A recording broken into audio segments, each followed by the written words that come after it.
On high school girls volleyball on KDAO TV.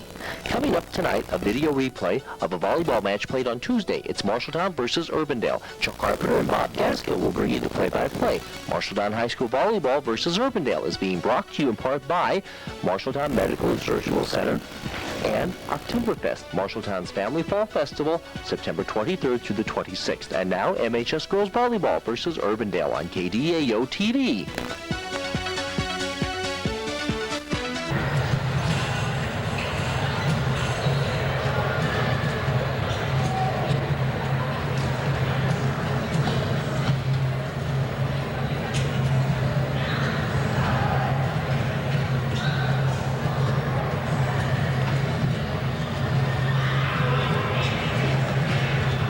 Good evening, everyone, and welcome to Marshalltown High School Girls Volleyball on KDAO TV 45. I'm Chuck Carpenter, very proud and pleased to be bringing you Marshalltown Bobcat Girls Volleyball on KDAO TV. We'll have some matches for you on TV this year, and starting off with tonight's match, which is a replay of a match played on Tuesday, and it should be a very good match here at the Roundhouse. We've got a very nice crowd on hand to watch the Marshalltown Bobcat girls. As far as the first ratings are concerned, the Bobcats are rated 13th in the state, and Urbandale comes in, and they're rated 5th in the state. Now, of course, those are just preseason rankings, and no doubt they will be changing as the year goes along. And both these teams actually play quite a bit of volleyball when we have our dual meets, and then both teams play in tournaments. Both teams played very good competition, so actually tonight should be a very even contest between the Bobcat girls and the Jayhawks. The Bobcats, as I mentioned, are rated 13th.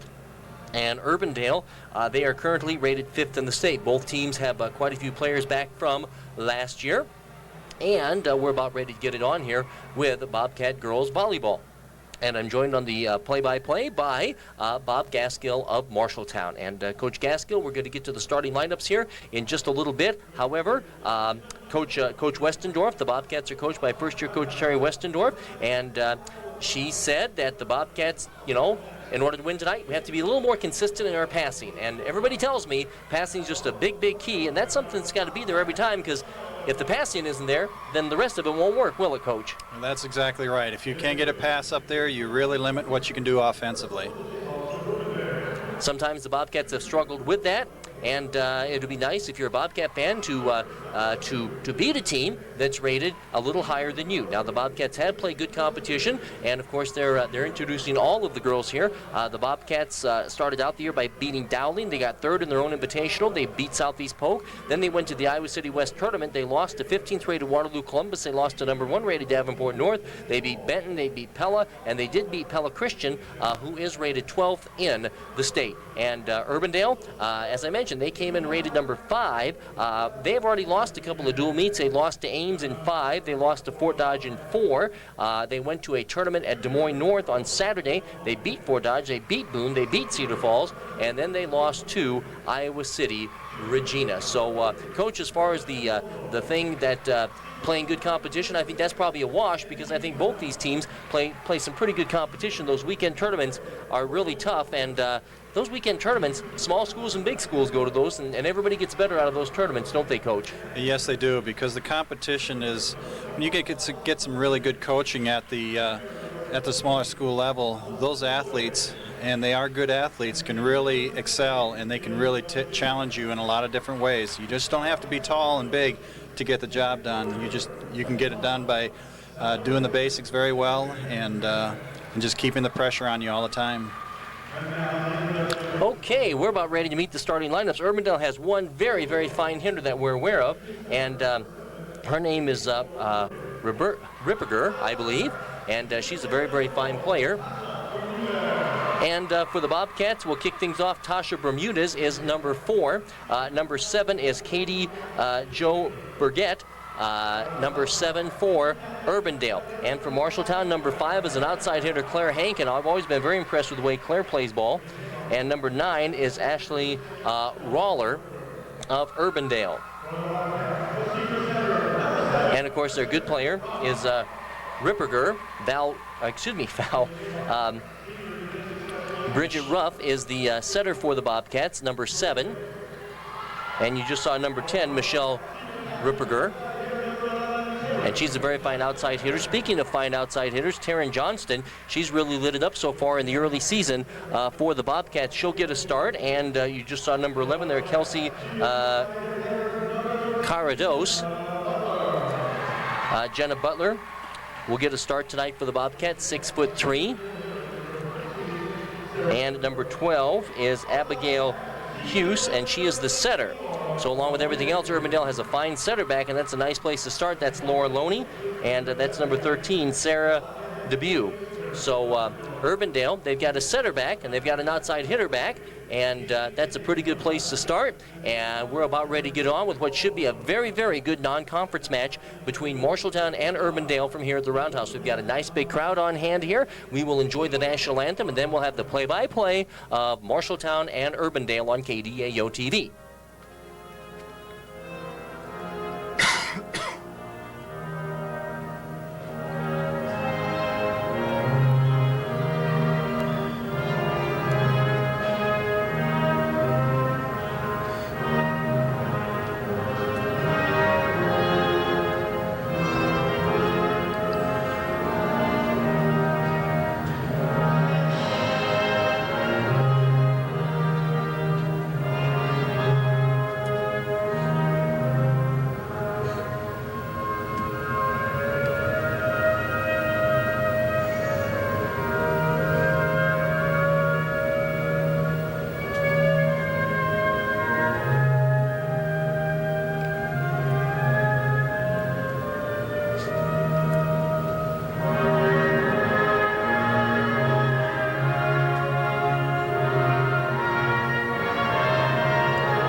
It's the Bobcats, it's the Jayhawks, high school volleyball on KDAO TV 45. I'm Chuck Carpenter, Bob Gaskill. Coach, I've never seen Urbandale play, but would you imagine that, I know that it takes more than one good player, but at the same time, they've got a setter back, they've got that outside hitter back at number 10. Do you think that they're just going to try to feed her all night long until the Bobcats can stop her?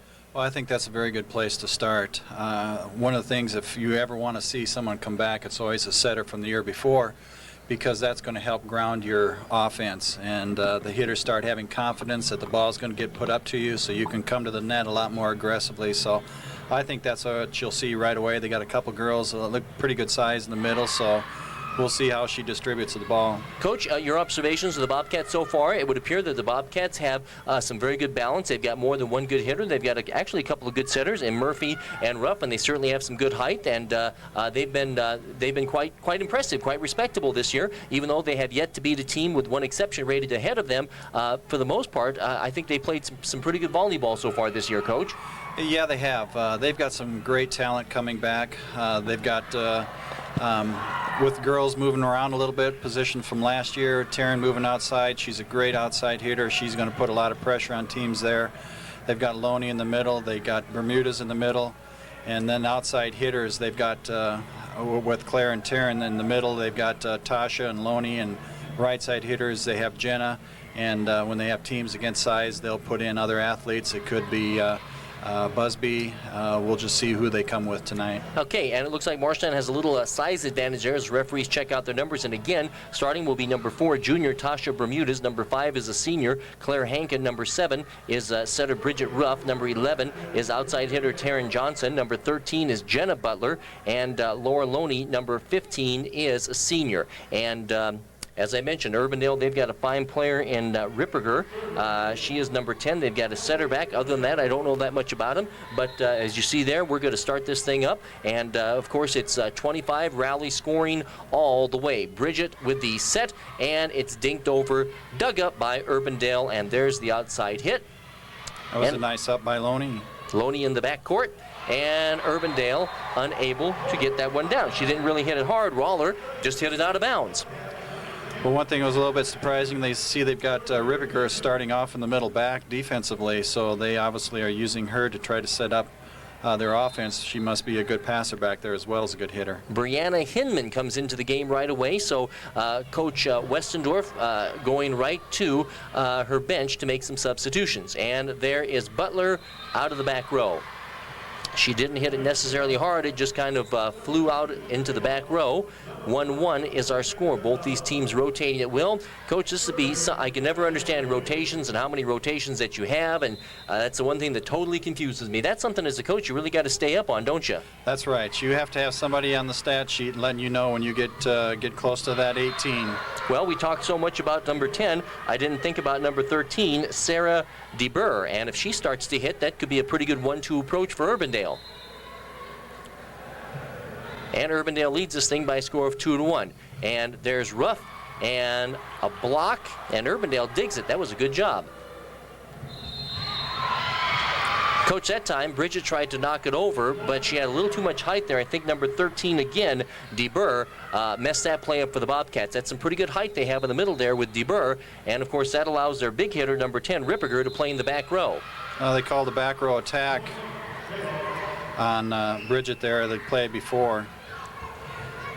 Really, for the most part, I've seen a lot of the refereeing going to a little bit more lax as far as ball handling. So that call that they just called on Tasha, maybe just trying to set the tone to say, hey, we're going to go ahead and call things tight, and as the match goes along, they loosen up, hopefully, because that was not that bad of a touch there. Coach, that was a great save. Marshtown will get the point, but you know, while we were talking, that was a great save by Bridget Ruff, and then the Urbandale girl actually got under the net. I'm surprised they didn't call her for that, but the Bobcats got the point anyway, and here comes Angie Brown to serve. Yeah, she came in for Tasha. I think Angie's a good server. Yeah, she's a good server. I remember her from last year, and that was just a very pretty set. And of course, you got that setter back in Hughes, and when you have a setter back, you can do a lot of things. And so far, we haven't called number 10 much. Number 13 has done most of the damage for the Hawks. Yep.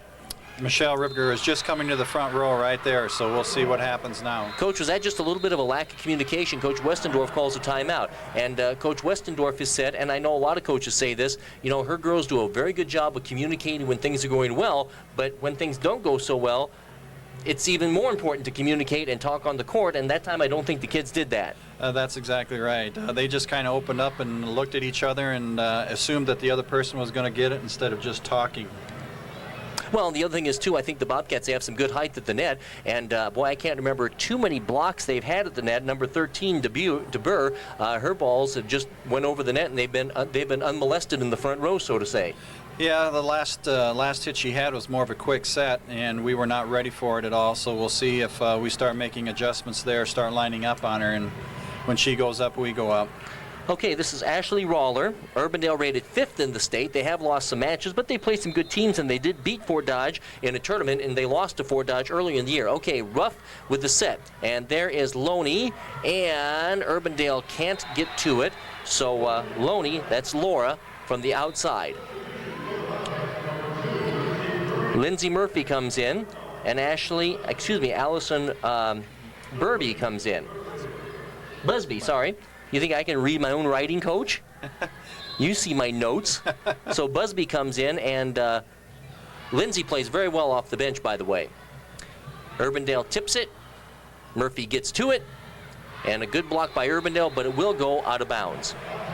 Well, they had a situation there that they realized pretty quickly, and that was that Michelle Rippinger, the good outside hitter, was going to be hitting outside against Bridget, and so they brought in somebody with a little more height, and are going to attempt to put a little more pressure on her blocking. Hinman was a nice dig in the back, and then a really nice outside hit. Nice hit down the line.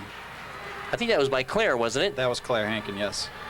Bobcats are much better when they can spread the ball around offensively. And since that timeout, they've done a good job doing it, and now they're only down by a score of 6-5. And, oh, by the way, good serving there by number 2, Murphy. See, there was a block there, putting the pressure on. Another good block by Loney. Loney and Claire Hankin playing very well at the front row, and a nice save by Brown in the back row.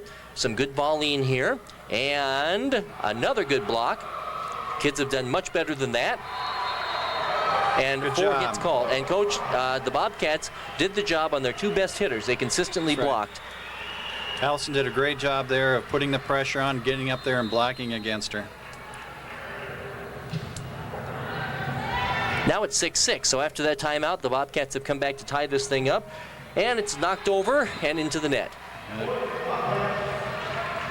sometimes it's just a game of mistakes, and now Urbandale's making mistakes. Plus, the Bobcats are hitting the ball better, and they are playing better defense at the net. And, oh, by the way, excellent serving by Murphy since she's come into the game. They just found the opening there, Coach. She didn't have to hit it hard. Number 12, Hewis, just kind of dinked it over. Lindsay was a good returning server from last year as well, so they've got they can keep the pressure on with the girls that they've got, those last 3 servers they've had. Okay, now this is their big hitter, DeBurr, so it's kind of nice to see her in the back row. And Urbandale saved that one very nicely. Ruff gets to it, and that is number 10, Hinman. There's their good hitter, Coach. There's a good up by Bree. And we blocked it at the net, then we just misfired. But we did a good job, Coach. We blocked number 10s at the net and kind of slowed it down a little bit, and then we dug it in the back row, even though the Bobcats gave up the point. 8-7. Good game, good match. We kind of thought it would be. Here's a nice pass. There you go. Loney has been most consistent so far in this game. She's a very consistent hitter coming back from last year, so you would expect that to continue and just improve on this year. That's a pretty good front row the Bobcats have now. Busby's in there, and all of a sudden here comes Taryn Johnson. We haven't called her name, but she's very capable of putting the ball down hard for the Bobcats. Yep. Block out of bounds, but she was up there putting the pressure on. Do you mind it necessarily? I mean, I know it's a point, but do you mind it necessarily when you block it out of bounds? Sometimes you can't do anything about that, Coach. No, it all depends upon the angle. You'd like to have their hands down maybe just a little bit more, but then you have to be concerned that you carry them in the net. So you always want them up there. You never know if the ball might go off and hit one of their players. So Katie Jo Brigette is in the ball game. Back row, that's Angie Brown, and that's Loney. She's been very, very good tonight, and she's really having quite the game. And it all starts with that passing. Coach Westendorf says sometimes it's good, sometimes it's not. And right now the passing is very, very good to getting up to the setter, who in turn can give it to the hitters for the Bobcats. And Loney will now go to the back row, and she serves one. Urbandale just barely gets to it, and we're all tied up at 9 apiece. Nice play in the back row by Claire Hankin. That's Loney in the back. Ball off the net. That was Murphy. There you go, nice hit. And that was a very good hit by Claire Hankin. So Claire doing very well hitting the ball, as is Loney, and the Bobcats just passing the ball much better. And I believe the Bobcats have, well, their second lead in the night. They led 1-0, then they got down. Now it's 10-9. Another good job blocking. That time it was Bermudez and Johnston.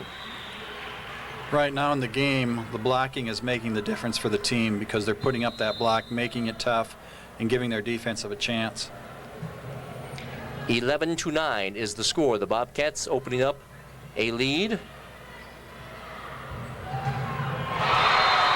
And that time Urbandale, they did not put up a block, and Johnston slammed it right through. So we've had some good hitting by Johnston and by Loney and Claire Hankin and Bermudez.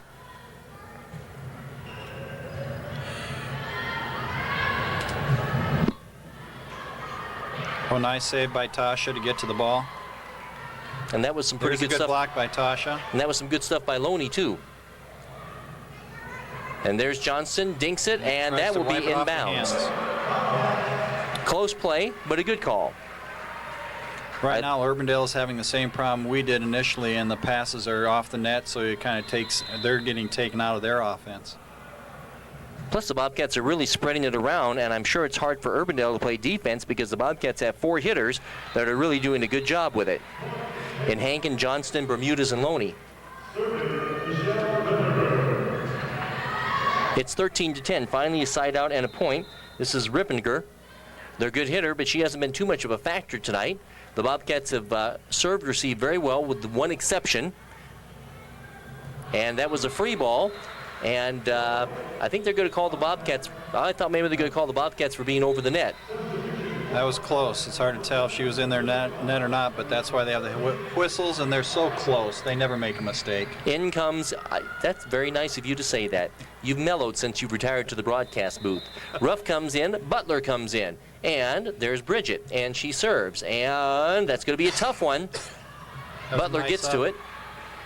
14-10, Marshalltown with their biggest lead of the night. Good block by Jenna there. They tried to tip over Bridget was there. Good job. Tara Johnston in the back row. Here's a 10-foot hit. Nice roll. And Johnston, yes. She hit right down the line. Johnston, Bermudez, Loney, and Hankin really doing the job, and it is 15-10. And you really got to like the balance by the Bobcats. Ever since that timeout, Coach, the kids have just come back.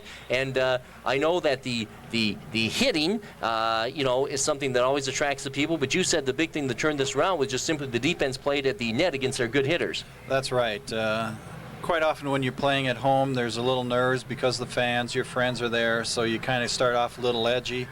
And that timeout was a good timeout. Allowed them to settle down and just concentrate. Hey, let's just play the game like we know how to. A timeout, the Bobcats lead 15-10. Of course, this is Raleigh scoring all the way for the second time this year. For the second year in a row, excuse me. And the first team that gets to 25 wins by 2. This is the first game. Marshalltown and Urbandale. Bridget will continue to serve here. Hopefully she keeps things rolling. Nice Ruff, serve. the senior. And that time, we didn't put up a block. And that was Colleen Davis. She's not one of the people that we talk about. But I guess Urbandale figures if they just get a little help. Well, they switched their one middle hitter. Now they had the one that started off doing some damage to the Bobcats. She's now back up to the front row.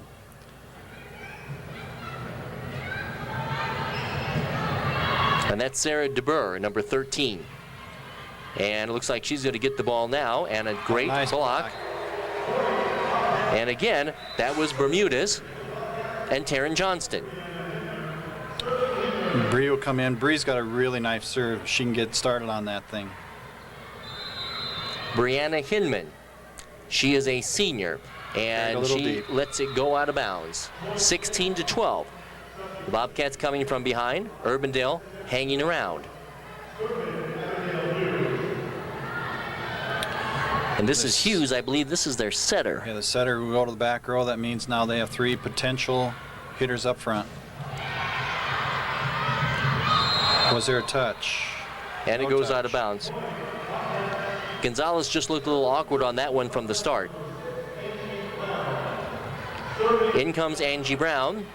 She will serve. It's 17-12. The Bobcats protecting their 5-point lead against Urbandale, who is rated a lobbing serve. And the outside by Gonzalez is dug up. And there's their good hitter, and she hits it into the net. Down ball. Yep. So Urbandale making a few more mistakes than the Bobcats. Urbandale is rated 5th in the state, but you never know about those preseason rankings. 18-12. Into the back row, it goes for Urbandale. Their good hitter puts one. That was a nice save. That was a good up by Bridget. Yep. So DeBurr is the girl that's causing the Bobcats some problems. We haven't really talked too much about Rippinger. Rippinger is number 10. She was the hitter they had back from last year. Into the back row, it goes for Urbandale. Hinman got it and blocked by Urbandale, pushed over by Ruff. Bobcats doing a good job of diving for it, and I think they're going to call a double hit. The Bobcats haven't had a whole lot of mistakes or violations in this first game, but they got one there. And it's 18-14 in a spirited first game. Hinman, Ruff, and Loney.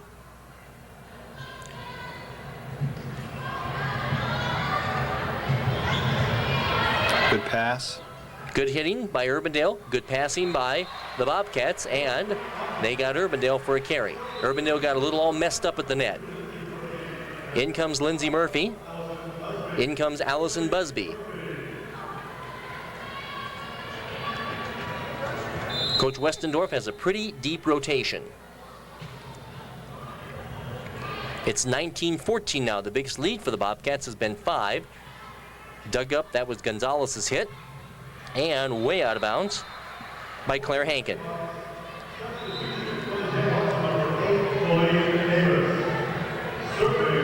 In comes Davis. She'll come in because their big girl, number 13, will go back and serve. 19-15.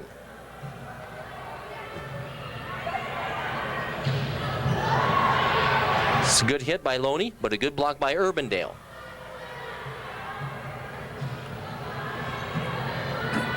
And that'll be Murphy with the set. Murphy and Ruff take turns setting. And that's Gonzalez. Good volume by both teams here. And that time she just found the opening. Number 10, that's Rippinger. She hasn't hit many of them down tonight, but she did that time. Just took a little bit off that hit, kind of went up and over the blockers. Urbandale closing the gap. It's 19-16. Bobcats have done a good job with their service reception. Urbandale this time with a block, but the Bobcats recover. That is Gonzalez. That is Rippinger. Out. Here comes Johnston. I would think the Bobcats might want to feed her. She really had the hot hand. Then she sat down, and now she's back playing on the outside. Now the other person in this rotation that hasn't seen the ball much is Loney in the middle.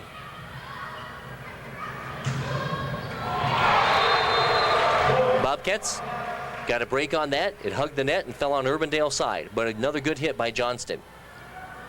Get 4 more points and close this thing out. Here's Claire Hankin to serve. The Bobcats leading Urbandale 21-16.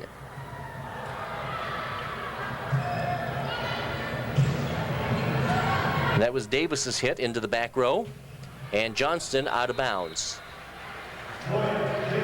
Some of the Bobcat fans say there was a touch, but I don't think so.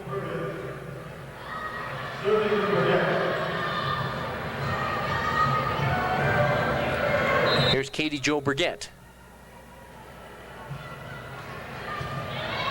And that was Claire Hankin. And that's Johnston. Again, she scores. Every time they fed Johnston, she's done the job. Okay, so Laura Loney goes into the back row. Bobcats are up. This is their biggest lead of the night at 22-17.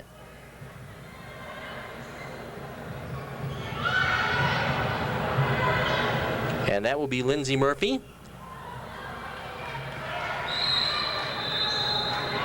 Called under the net. Urbandale for under the net. Bobcat point. 23-17.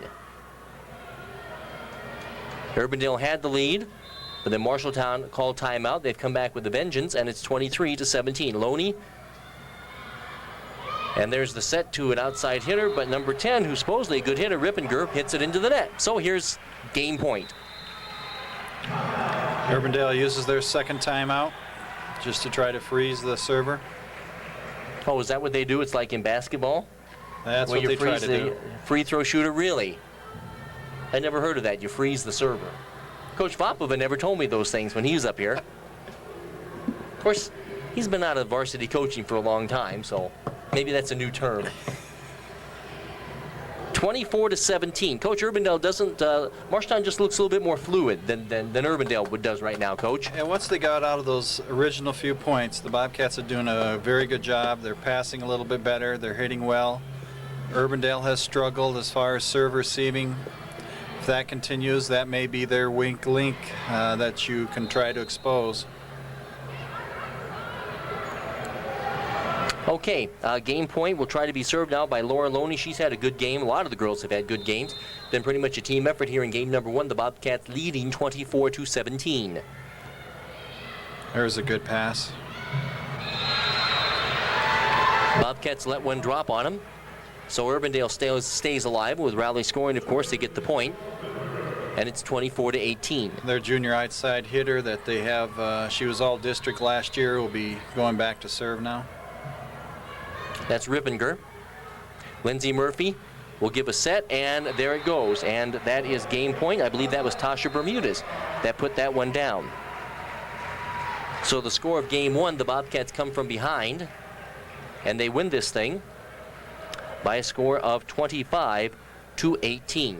And Coach, you mentioned that you were most impressed with the blocking by the Bobcats because Urbandale's got some very good hitters, and the kids just did a real nice job of blocking those hits, and we have some pretty good height at the net, and kids just did a good job of blocking, did they not? That's right. Sometimes when other things aren't working, if there's something that you can just depend on and really ground you, and I think blocking did that for us. It started to turn the momentum. The girls started to get confidence that they can block them, they get in position, and after 3 or 4 points of blocking and playing aggressively, things started to open up. Urbandale started to back off a little bit as far as how they were hitting. They did a little bit more roll shots, dump shots, and so it was a nice change, and it was a really good way to establish what you want to get going. And Coach, offensively, I think with one exception, and it was actually the play right before the Bobcats called a timeout, we let them have an ace serve. But I was thinking for the most part, our service reception was pretty good, which, you know, is always good when you're trying to set up your offense. You've got to receive the ball pretty well, and I think with just one exception, the kids did a nice job of that in game one, didn't they? Yes, they did. Again, they got off to a little bit bad start, and once they had that ace serve, like you said, and the timeout was taken, they regrouped. And the other thing is, Coach, and of course this one's easy for me to figure out, but boy, they just had some very good balance. It was Johnston, Bermudez, Loney, and Hankin. I apologize if there are some other girls, but those are the four that really stood out in my mind. And you know, I don't know if volleyball is like basketball. In basketball, if you have more than 1 or 2 or 3 scores, it's very tough for the other team to play defense on you. And with Urbandale, I'm sure it was tough for them because there was 4 different Bobcats that kept slamming the ball at them and scoring for them. So that makes it double tough, doesn't it? That's very true. It is awful similar to basketball. If you don't have to key on one person, if you can spread the ball around, they have to respect everybody across that front line, and that's what started to happen. Our volleyball match, I'm Chuck Carpenter, the Bobcat Skills. We get ready to roll into game number 2. The Bobcats lead 1-0 after winning 25-18. Our volleyball match is being sponsored by the Everyday Champions of Marshalltown Medical and Surgical Center and Marshalltown Oktoberfest. And of course, that's Marshalltown's best family fall festival. It is coming up the 23rd, 24th, and 25th and 26th. So those are our sponsors of Bobcat Volleyball. And of course, our next action on KDAO TV will be coming your way when the Bobcat football team will go to Council Bluffs Abe Lincoln, and that should be a very, very tough game for the Bobcats, who are 2-0. And of course, we'll be there to videotape that game on Friday night. You can see the Bobcats and Council Bluffs Abe Lincoln on Saturday morning at 10 a.m., on Sunday night at 7 p.m., and Monday night at 8 p.m. The lineup the Bobcats started with Bermudez, Hankin, Ruff, Johnson, Butler, Loney. That's pretty much the lineup that the Bobcats have been with all year long as far as the starting lineup is concerned. And then, of course, they do a lot of good things with their rotation. The Bobcats have a pretty deep rotation down there. Okay, well, we're going to switch courts, and here we go. The Bobcats lead 1-0. And Bridget Ruff will be serving for the Bobcats, and Johnston goes over the net, and Tasha Bermudez hits the ball over to Urbandale. Into the back row, that is Ruff, and that is Johnston. Good save by Urbandale. An awkward hit by the Hawks. And a good save by Bridget Ruff. Both teams actually playing pretty well, and this time it got through the block. And Bermudez and Butler, so it must have been a good hit because Bermudez and Butler are pretty good up there at the net. Yeah, went off Tasha's left hand and dumped on over to outside hitter. The Hawks lead 1-0. That was a tough serve, but the Bobcats react very nicely, and Loney got it over the net somehow. I don't know how she did that. I would have thrown my back out if I would have done that. Now, things have gotten a little bit sloppy right here. There isn't a lot of really good play. There is an out of bounds. 1-1. In comes Hinman. Out goes Johnston. Bree will serve. Let's see if Bree can get her serve rolling here. A lot of upperclassmen for the Bobcats who have played an awful lot of volleyball together for the last several years, and an ace serve. So far, we haven't seen any of those serves that hit the top of the net and then fall over, which are legal now. No let serves, not yet. I knew that there was a technical term. 2-1. Bree. Butler with a block. Bermudez with the save. And there's Claire Hankin. Putting the ball down the line. That's a nice shot for her. Yeah, it was a nice all-around thing, Coach. It kind of started with some good stuff at the net, and then we worked it around to Hankin, I believe, who hit it down the line. You recognize number 1, this Kayla Donnelly, is going outside to block up against Claire, and that's a pretty good match for Claire. So that's a good shot for her to go down the line. She can go up over the top of her. Bobcats kind of stood around there and watched that one fall down. And it's now 3-2. This is Ashley Rawler, number 9 for Urbandale. Back row, Loney. Ruff and Bermudez, and this time the Bobcats hit it out of bounds, and nobody touched it. 3-3. Marshalltown won game 1, 25-18. This is game 2. And they gave a free ball. Yep. Kind of tough for the setter to do anything with that one. When a ball like that comes over the net, especially if you have a very good hitter in the middle, about 98% of the time you're going to give up a point. Rawler serves it. And the Bobcats having a little problem with their service reception, but they get it. And that's Butler with the set. And that was Hankin with the hit. I'm not used to seeing Butler set the ball. There's Claire again. Well, when Bridget has to take that first one, that leaves Jenna to set the ball. That's why a right side hitter has to be able to do some ball handling. Here comes Angie Brown. Angie's an awfully fine player. She did some good things for you last year, Coach, as a junior. She's a great defensive. She's one of those girls where you like to have that defensive specialist that colleges use. Keep her on the court all the time. She's that good. Into the game comes number 8, Colleen Davis. She'll play front row along number 10, Rippinger. And actually, we haven't called Rippinger's number 2 much at all here so far in this game. Hopefully, she'll stay under control and doesn't start to heat up. Okay, there's Loney. It hit actually the top of the net. Good. And that's a nice little dink over by Claire. She saw the whole court, Coach. Yeah, she recognized what was open. She saw the double hit or the double block coming from the outside there, and that left that hole open. So good recognition by Claire. Claire's not one of those typical volleyball players, you know, that's like 5'10 and 5'11, but she is just a very solid player for the Bobcats. She's a great 5'5 volleyball player. She plays a lot bigger than what she is. There's Claire again. They block it out of bounds. Use the hands. It's a pretty good game. First game was pretty good. Then the Bobcats pulled away in 125-18. And now it is 6-5 Marshalltown. Serving is Murphy. And number 10, a little off her game. Don't know if the Bobcat defense has anything to do with that, but Rippinger hit it into the net. She tried to come back and go down the line. She just cut it back too hard. 7-5 is the score. Tight. Good block. Boy, Loney really did a good job with that one. Urbandale closed up an opening and just missed going in bounds. Their setter is a pretty good setter. She's getting several of them that are tight to the net, and she's getting that ball up for the hitters to give the hitters a chance to hit at it. Okay, Lindsay Murphy with the serve, and it goes out of bounds. Rally scoring. It's a point for Urbandale. They're now down 8-6. And number 7, Katie Jo Burkett, will serve the ball for the Hawks. And that set is by Murphy, and that's Claire Hankin. Urbandale digs it, and Loney. Loney has done a very fine job at the net blocking. Here comes Johnston.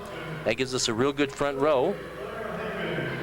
Busby will play front row along with Johnson and Laura Loney. And Claire Hankin will serve. And the Bobcats lead by 3 points at 9-6, and it's out of bounds. Bobcats have given up a couple of points on serving.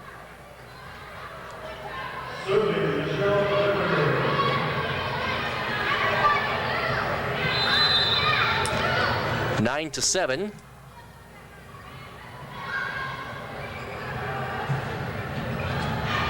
And Urbandale sets up an attack. And a good... that was a good up by Claire. Nice hit by Taryn. She's been pretty tough every time she comes in. And here comes Bermudez. She'll replace Angie Brown. And Loney will serve. A good balanced attack for the Bobcats. Both these teams play very good competition, especially in those weekend tournaments. And that time, number 9, Rawler, kind of guided it over. And Davis will set. And their big player, 13, DeBurr, which caused the Bobcats some problems in the first game, but we haven't called her name in the second game. She's playing front row, along with number 9, Rawler. Johnston, yes. They can't find an answer to her. I think Urbandale wanted an over-the-net violation call. I think they wanted a little bit of a throw on Taryn, bringing the ball back around. It was power tip.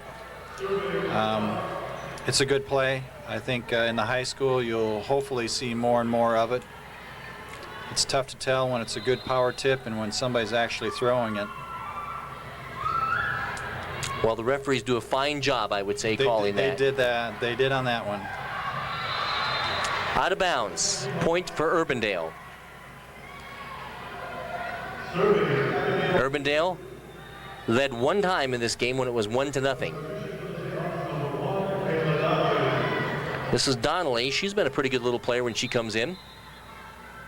And Urbandale down by 2. Set by Bridget.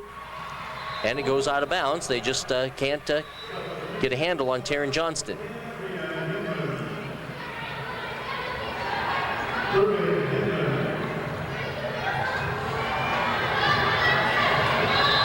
Number 10, Hinman, will serve for the Bobcats, leading by a score of 12-9. There's a free ball, and they're going to call Urbandale for a carry. Almost had a little bit of a fight up the net. Who was going to actually try to block that one?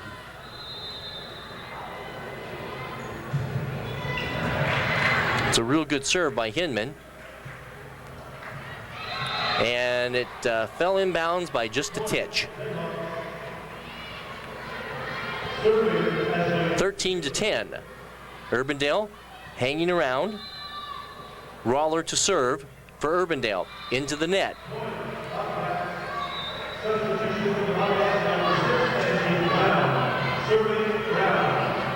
So the Bobcats get a gift point out of that one. And here's Angie Brown. 14-10. There's a lobbing serve. That's their good hitter, but the Bobcats put up a nice block, and then Loney hits it into the middle. Bobcats are always getting a hand on the ball at the net. Urbandale reacting nicely, and then they hit it into the net. Last time the Bobcats touched it, I believe it was Hankin that knocked it over. And here's Angie Brown to serve it again at 15-10. Bobcats' biggest lead here in this game. That's number 10. And I guess that's a little sign of what she can do. She just hasn't done it very consistently tonight, Rippinger. Yep.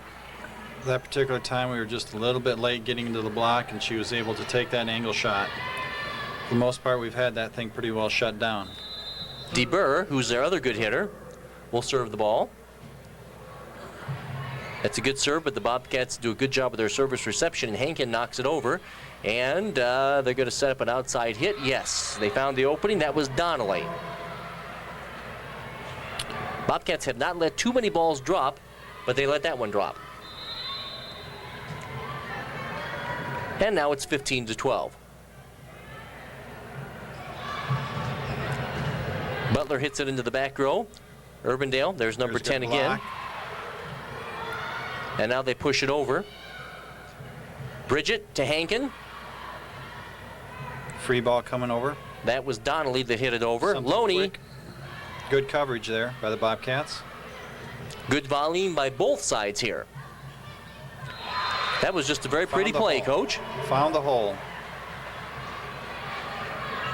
That was one of Urbandale's better executed plays of the night, Coach. That was very pretty. It was a good volley. 15-13. Plus, she serves it on the left side of the court.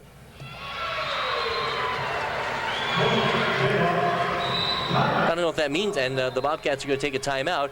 Urbandale has come from behind, and DeBerg has served the ball awfully well. DeBerg stands on the left side. You know, when you go back, usually stand on the right side. She stands on the left side. I don't know if that means anything or not.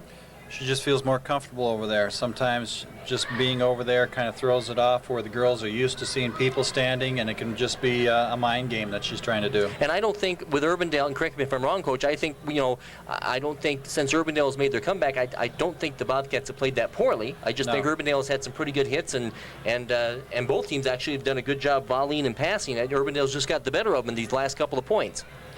The last particular time when Jenna hit the ball, there wasn't any coverage there. The girls were just nowhere to be found as far as covering for the block. The other time up the middle, when we hit the ball, the coverage was there and the ball was brought up. So we just need to be consistent on that as well. Okay. This match is cinched up a little bit. It's 15-14, and DeBerg will serve the ball again. And there she goes.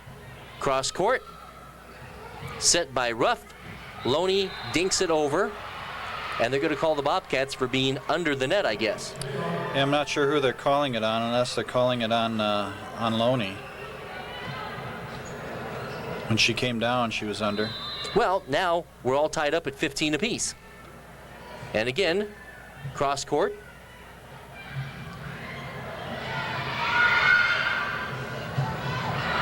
And they hit that ball out of bounds. There's a gift. Try to help us out. Last couple passes were a little bit deep and tough to do anything with from the setter standpoint. Murphy and Busby come in, and Lindsay Murphy will serve. And the Bobcats lead by 1 now, 16-15, after Urbandale had knotted it at 15 apiece. A good second game and a good match so far tonight. And, that's their good hitter, number 10, and nobody hit it. Gets it out. She pointed herself. She knew she didn't get on top of it to bring it down. 17-15. After the gift Bobcat point they received in front of a nice big crowd, Murphy will serve the ball again. That was a nice serve.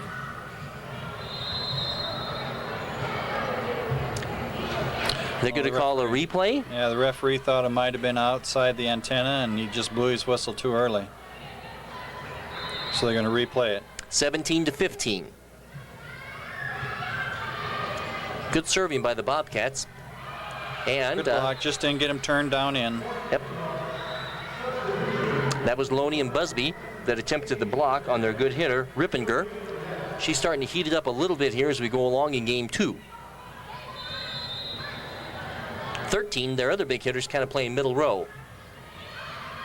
There's Loney. She tips it over. Yes. Some teams don't believe in tipping or dinking. Some teams believe you have to hit it all the time, hard, and always attack. Well, it's a tool. It's a tool like any other hit that you have. You can either use it, abuse it, or you can rely on it too much, or it can be very successful.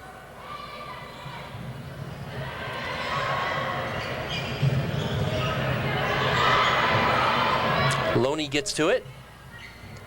Urbandale, little miscommunication there, and I think this is going to be 4 hits. 4 hits. So Urbandale guilty of a little miscommunication there. It's one of those aspects of the game. If you never use it, and the team will always be able to back off and always expect you to hit the ball hard. That was a heck of a serve by Claire Hankin.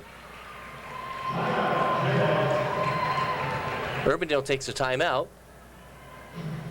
It's kind of funny, Coach, how one mistake can really kind of turn the tide. Urbandale had the momentum, and then didn't they just serve one or hit one out of bounds? And I think it was a bad serve.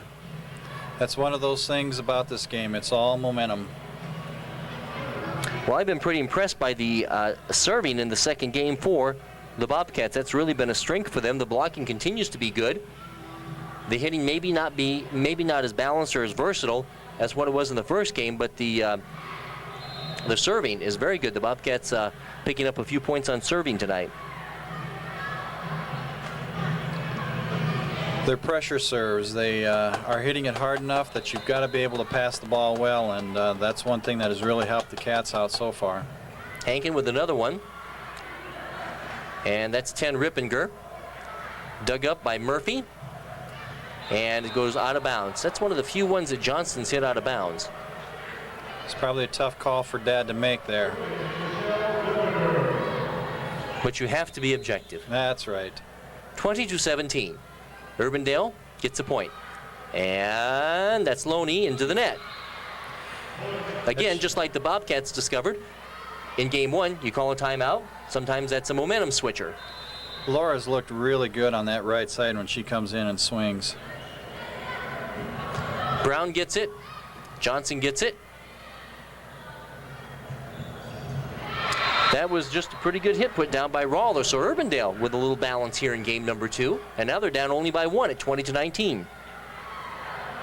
And they're doing it with their big junior hitter serving the ball right now. I don't think they're the 5th-rated team in the state, but they're a pretty decent outfit.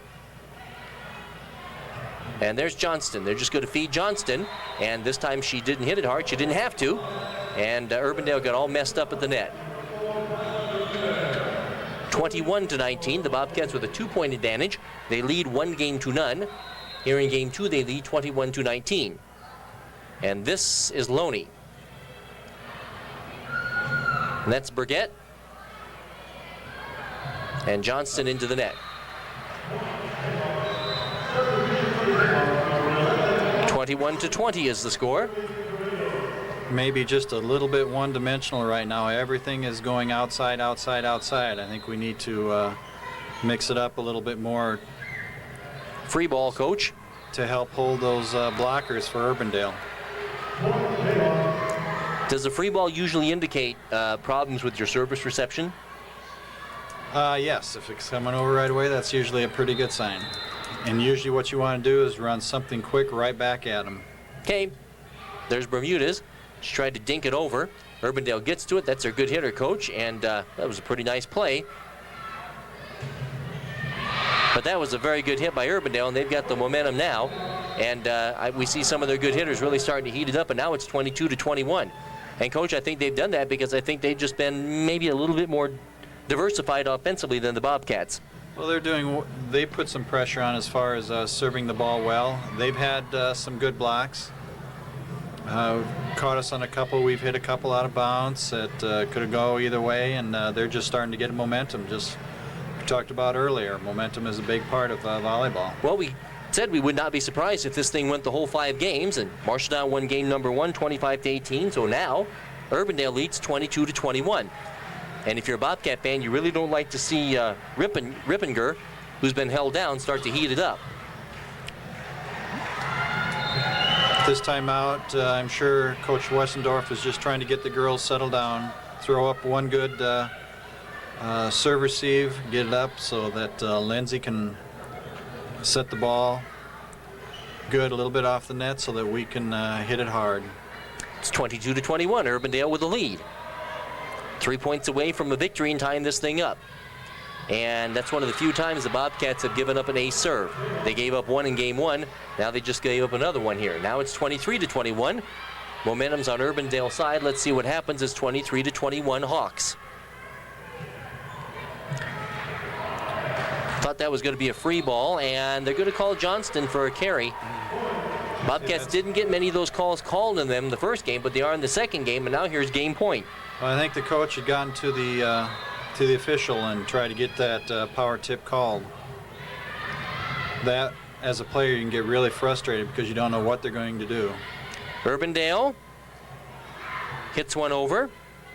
There's Murphy, there's Johnston. She hits it out of bounds, and Urbandale has just come from behind to win game number 2 and tie this baby up at 1 apiece. The Bobcats won game 1, 25-18. Urbandale wins game number 2, 25-21. You're watching Bobcat Volleyball on KDAO TV.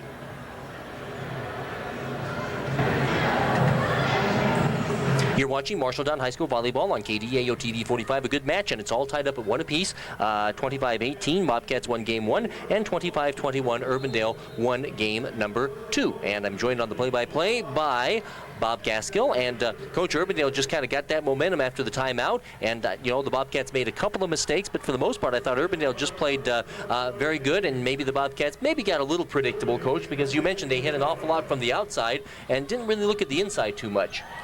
Yeah, we got to mix it up just a little bit more in order to keep Urbandale honest defensively. Okay, well, let's see what happens here. Johnston kicks things off, and they're actually doing a little bit better job also of digging up and blocking some of Johnston's hits. Like there, they've just made 2 in a row saves off Johnston, and earlier in the game, those things were going over and scoring for the Bobcats. Okay, let's see here. Johnston again, and it goes out of bounds. Well, Coach, we fed Johnston 3 times, and 2 times they blocked it, and the 3rd time she hit it out of bounds. So I think Urbandale's defense is maybe getting a little bit better at digging those hits in the back row. They're starting to line up, just hitting her outside. There's a cut back that Tasha tried. Now, Coach Westendorf says this is when the Bobcats are really challenged. And, of course, the kids have played very well, but she says, you know, like with a lot of teams, sometimes when they start making mistakes, they don't communicate too well together, and maybe we're seeing some of that right now. So they've got to right the ship a little bit here. Butler knocks it over with the left hand, and she hasn't had too many touches at all tonight. And there's Johnston, and Urbandale, again, showing better defense at the net and then in the back row. Good play by Loney in the back. And there's Butler again. Jenna didn't have an approach there to really put it down. There's a good block by Tasha. Yep. That's what we needed. Urbandale raised their level of play a little bit defensively, and then the Bobcats answered. And here's Hinman. So Bree's going to serve, and Urbandale off to a 2-1 lead here in Game 3. We're all knotted up at 2 games apiece. Good game, good match. We knew it would be. She's a very good player. Ball's out, no touch. Hopefully, nope. Nope. I don't think Bridget touched it at all. And that was number 13. And the other thing, Rippinger started to heat it up a little bit in game number 2. So at 2-2, it's a good dig by Hinman in the back row, and then Loney knocks it over.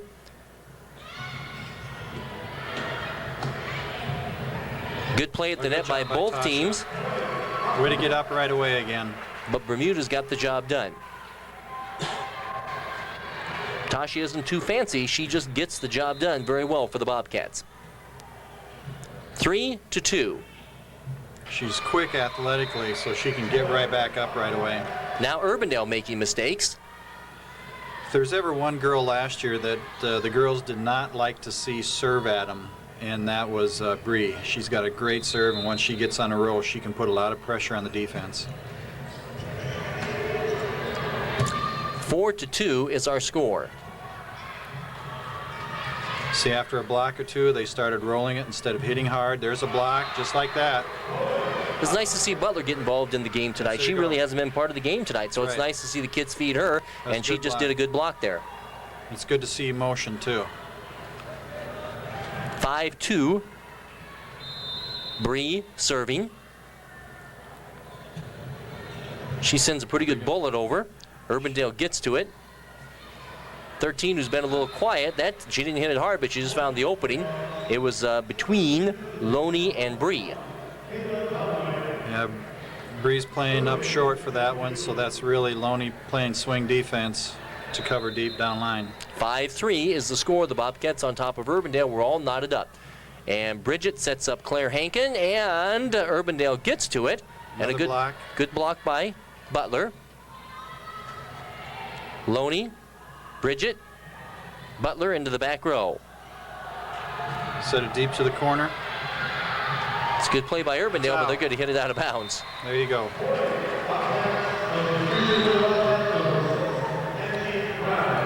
We're distributing the ball a little bit better this game, and good things are happening with it. Again, with some good blocks, you start getting people into it. Nice serve by Angie. Okay, Ruff tracks that one down. Hankin knocks it over, 6-3. And number 1, Donnelly almost went under the net for Urbandale. Back row, Urbandale. Good block. That's about 3 blocks by Butler. Again, along with everything else, that's been a big factor. Jenna getting into this ball game here in the third, into the third contest. 7-3. And when you have a weapon out there that's 6'3", you ought to use her. That's right. And that time, Urbandale just knocked it into the net. And Urbandale takes the timeout. Again, Coach, it's almost kind of like what you talked about. I know there's a lot of facets to volleyball, but this game is almost kind of like what you talked about in the first game. The blocking at the net has really kind of turned things around for the Bobcats, I think. We have really good blockers, and it seems to be a motivation for them and a way for them to get juiced up and get into the game, and that's for them to get a couple good blocks. They get into it real quick and feeling that confidence, and then they just want it all the more. And then when they go up to hit the ball, they hit aggressively because they start feeling like they can really do the job now. Okay, well, it's 8-3 on KDAO TV. A key third game. Of course, this is the best of 5 rally scoring. If it goes to 5 games, we'll go to 15. And Angie Brown is serving, and that is number 13, and she knocks it down, and that is Sarah DeBurr. She's their second best hitter behind Rippinger. Rippinger, actually, she was pretty hot in game 2, and then she's been kind of quiet in game 3. Urbandale? She's just now coming to the front row. We'll see if she's still got it. Right. Down ball attempt here. Good job by Bree. That was a tough hit by Bree way into the back row, and that was a very nice save by Bridget Ruff. But a double hit. Where was the...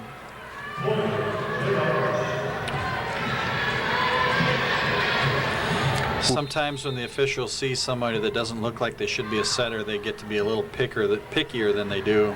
Really? 8-5, almost out of bounds. Yeah. I was going to say. Well, Butler's going to set down, Coach, and she's really been a big part of this game. She's had 3 good blocks, and then she just put down a very difficult shot for the Bobcats.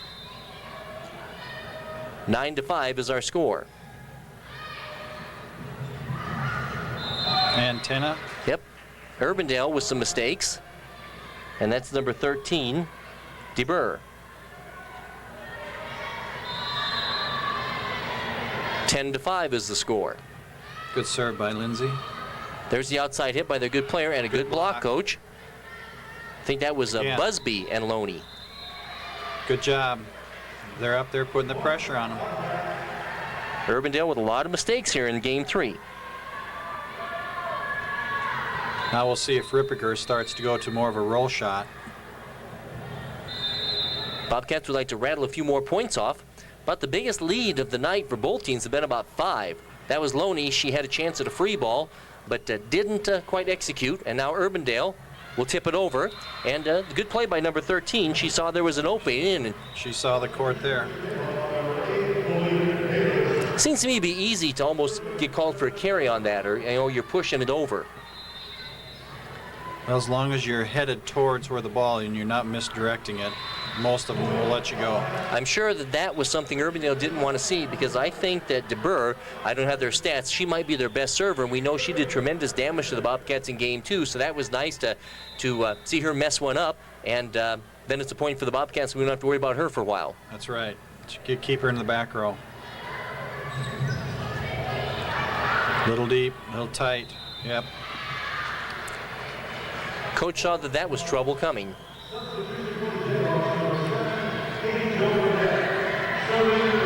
(12-7), game 3.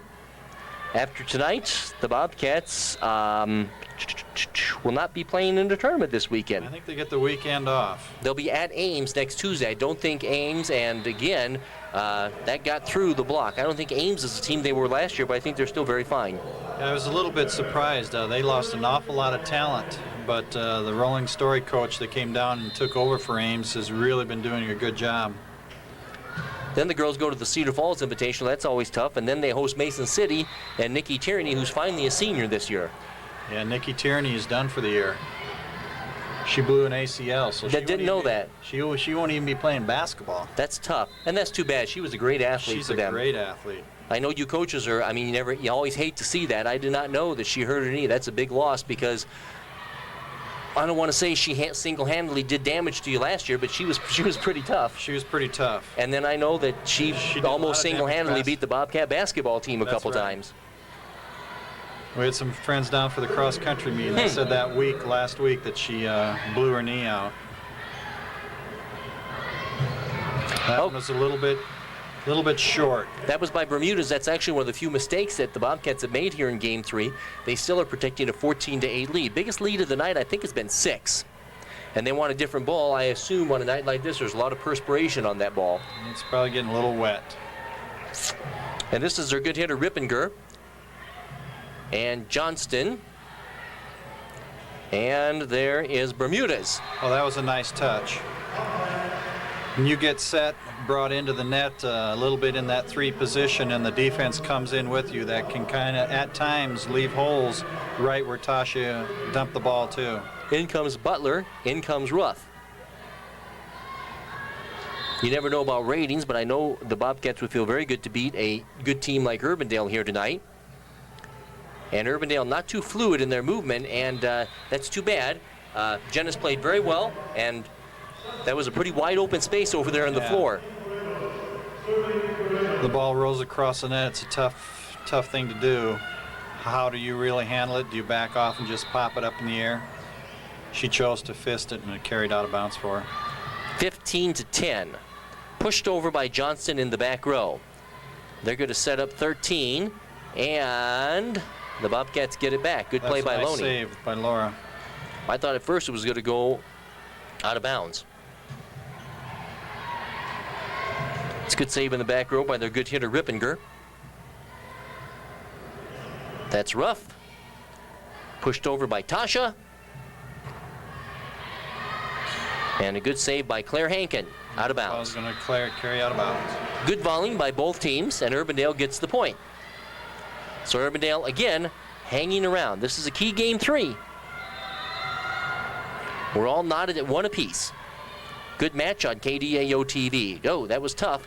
That one carried deep, too. It's really handcuffing the setter. And that Right, but Bridget Ruff did a nice job and got to it and prevented a free ball.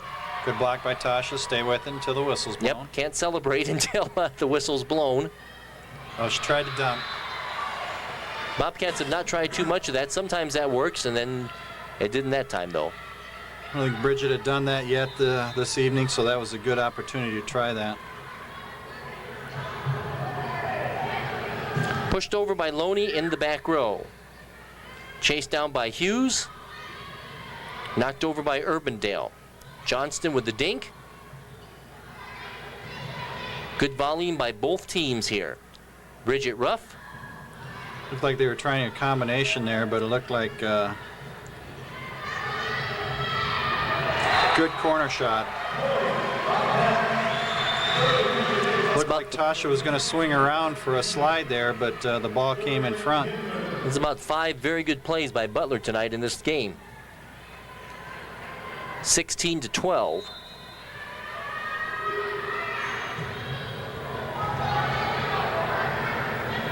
Hinman with a good serve and a wonderful block by Bermudez, but they get it back. Nice solo block. That was a good block.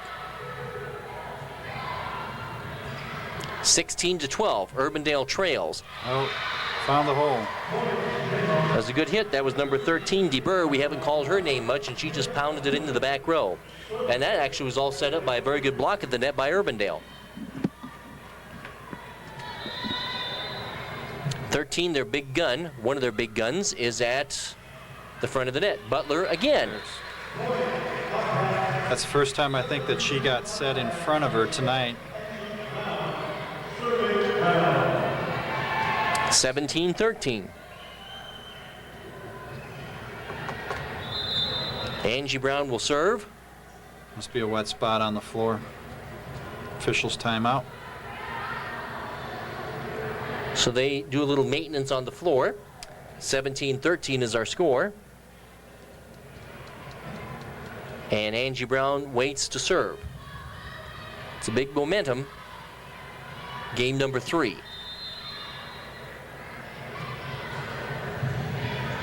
Pass off from the net. It was a good serve. Urbandale knocks it over. And Bridget Ruff to Loney. Yes, that's a couple of times that they burned Urbandale in that back row. Urbandale's not covering up their back row. It's kind of exposed, and the Bobcats are making them pay for it, Coach. Yep, it's been a while since I've seen Laura hit out of the middle as well, too, so it's good to see her getting the ball distributed good. A high lobbing serve. And Urbandale gets it blocked in their face by Butler and Loney. Good job, Ruff in the back row. Claire Hankin. Good job. Good blocking. Coach, again, we're getting good blocking, and we're distributing the ball maybe a little bit better in this game. We're hitting a lot out of the middle. In game 2, we hit a lot from the sides, and we lost the game.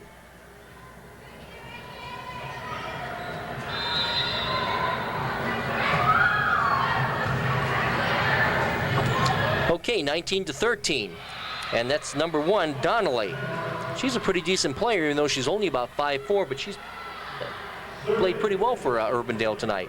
She's a junior off the bench. 19-14, game 3. We're tied at 2 apiece. Loney, that's her good hitter, Rippinger. And a nice save by Bree. Yeah, tough spot. Good cut there by Claire. Good save. That was rough.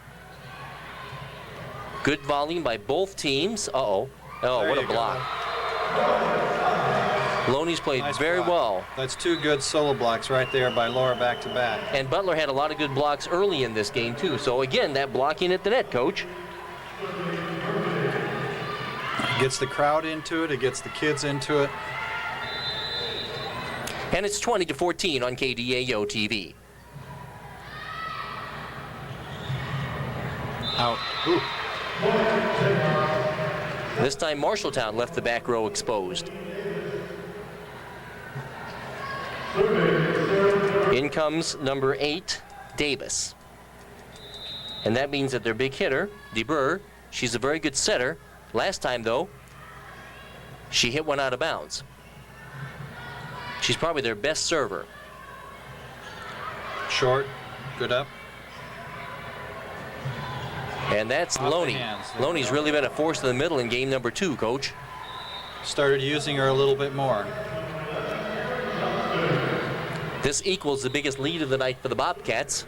It's 21-15.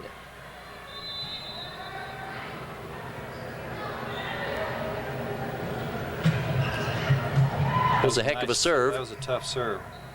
By Hankin, Out.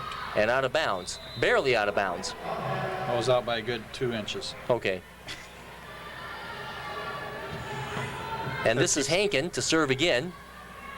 That was a heck of a serve that she made the last time, 22-15. Carried a little deep.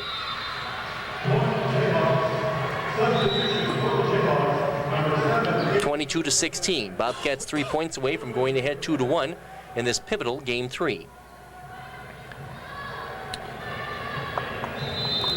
Spurgett has done a nice job serving when she's been back there. Okay, that's Johnson. They block it back in her face, and the Bobcats do a nice job running to it. That was Angie Brown. And we mentioned Angie, very good player for the Bobcats, and they loaded up. Did anybody hit it? No. Nope. 2 points away the Bobcats are from victory.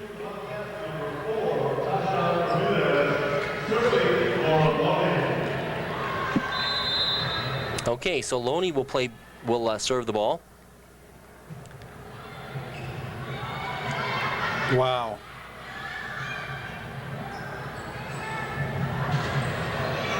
Good spot. I don't know if Urbandale just gave up on that or what, but it Thought it was going to carry deep on them, so they just let it go, and it wasn't hit hard enough to carry, and it just went right back to that corner nice. Good control hit. game point now. It's 24-16 Bobcats. And there's the outside, the outside hit. That was by number 10, Rippinger. Oh, there you go. And the Bobcats win this game 25-16. Coach, they distribute it pretty nicely, and again, that blocking at the net, Coach. So the kids went back to some things that they did very well in the first game, did they not? That's exactly right. They distributed the ball a lot better. More girls got into it from a blocking standpoint, and that momentum carried to their side. They kept with it that whole match that time. The Bobcats win game 3, 25-16. They lead 2-1. You're watching Bobcat Volleyball on KDAO TV 45.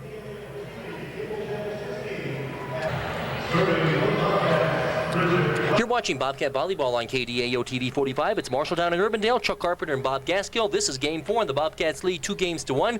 And Urbandale kicks things off with a hit from the left side that's dug up nicely by Hankin, and then Loney hits it into the net. Now, Coach, it's always interesting when the other team has the advantage.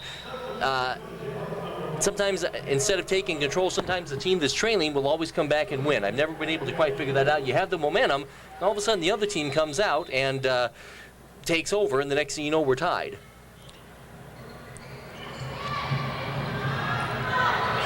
And of course, Urbandale probably playing with some desperation. Yes. Yeah, you feel a little bit more pressure. Sometimes when you get that 2-1 lead, you kind of back off a little bit. You don't play as aggressively.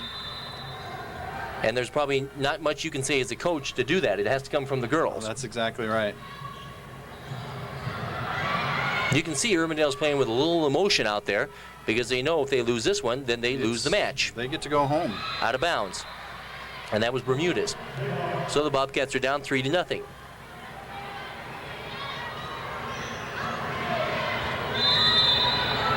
Three to nothing is the score. That's Loney.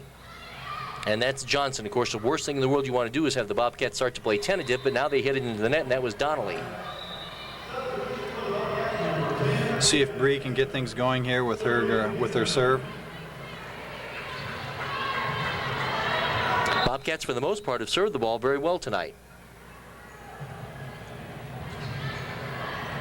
And that's, I thought they were going to give it to number 13. Instead, they give it to number 1. And this Donnelly girl, she came off the bench, and she's actually played pretty well for him. I'm not sure if we're intentionally trying to single block against her or what, but the middle is not getting over there to block on that. Okay, Bridget Ruff knocks it over into the back row for Urbandale, and they're going to set up a side hit, and that's their good hitter. She was actually kind of quiet in the last game, and that's number 10, Rippinger. And the Bobcats don't want to see her start to heat it up. Well, it's the second time we tried to single block a good hitter, and they'll have a tendency to pick you apart. And there she goes again, except it was a bad set by number 1. So clear outside. She had no place to go with it. Their big setter, or their returning setter, is Abigail Hughes, and she's number 12. But she didn't set that last play. Donnelly did.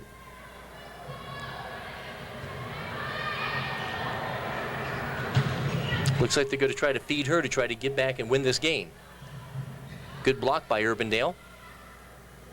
And Ruff gets to it, and Hankin dinks it over. It's a good play by Angie Brown in the back row. Marshalltown pushes it over. Nope, their big hitter is 13. That's two good plays by Angie Brown in the back row, but I guess the Bobcats get called for a double hit. That was some pretty good defense, I thought, by Brown in the back row. It was. Again, I think it's just a situation. I've seen some ball handling just on that that last series there that I thought Urbandale could have easily been called, and then but instead it was Marshalltown that got called with a double. So like to see consistency. Great play from the outside. Bobcats were down 5-1 here.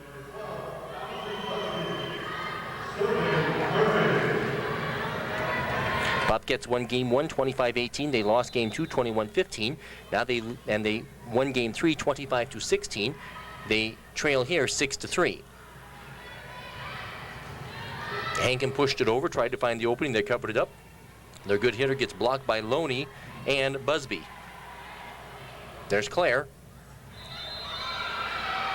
Oh, they called 4 hits. They said Urbandale didn't touch the ball that time. Urbandale playing with an air of desperation, trying to force a 5th game, and if they do, then we would do rally scoring to 15. That's correct. 7-3.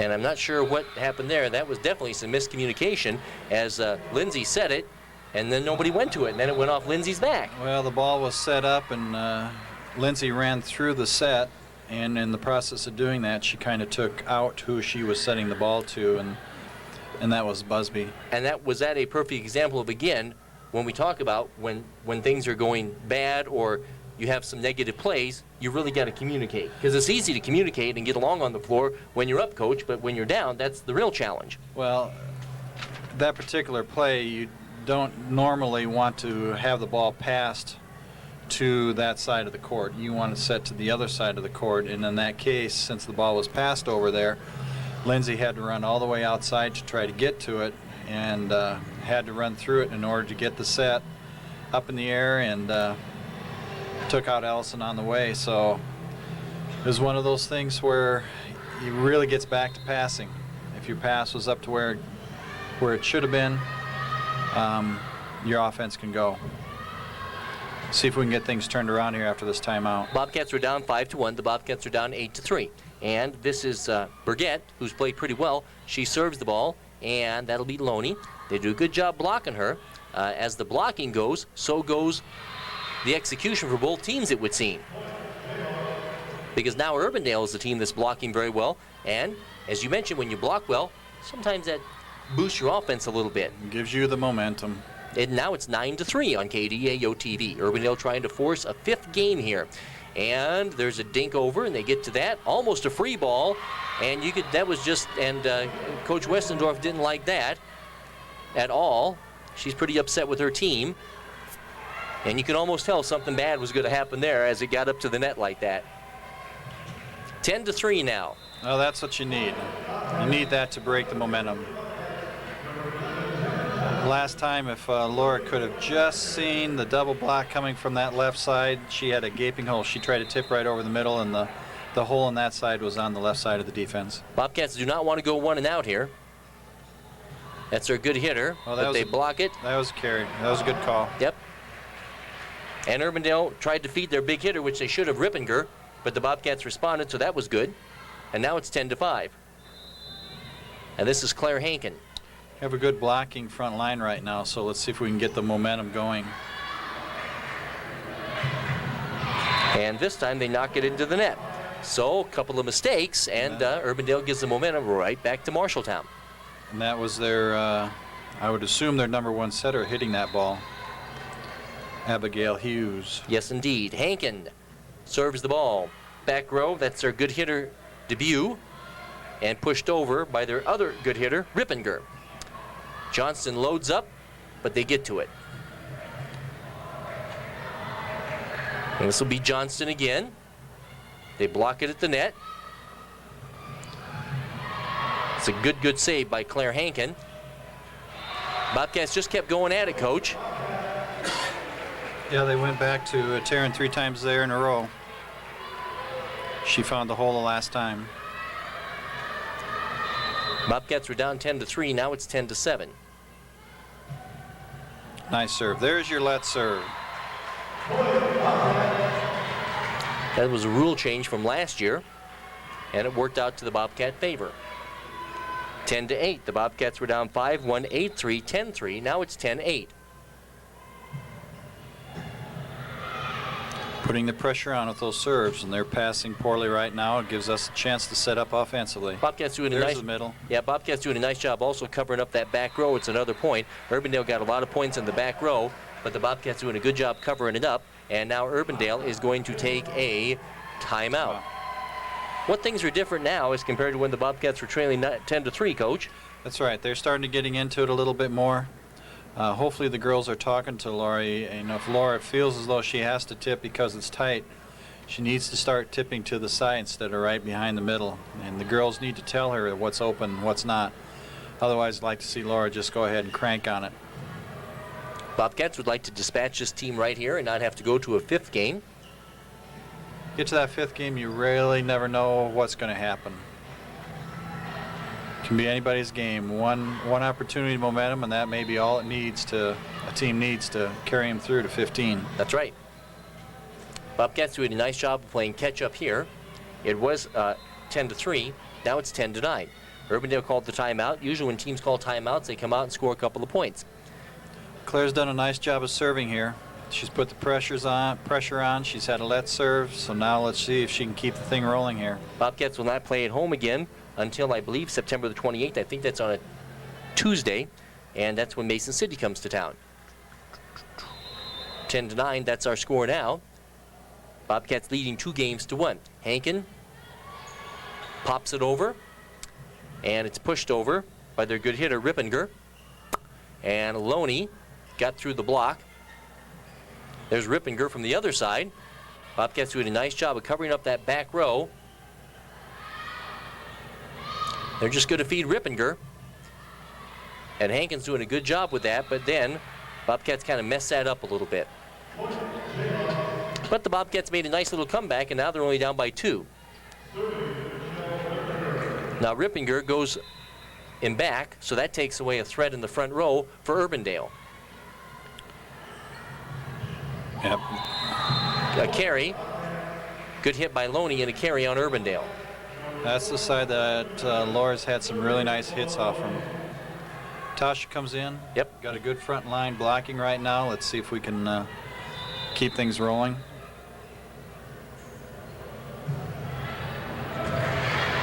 Loney sends one over. The Bobcats are down only by 1. And Bermudez did a good job of blocking it, then knocking it over. However, that one, it got through the blocks, and that was number 9, Rawler. So Urbandale's got about 3 or 4 decent hitters.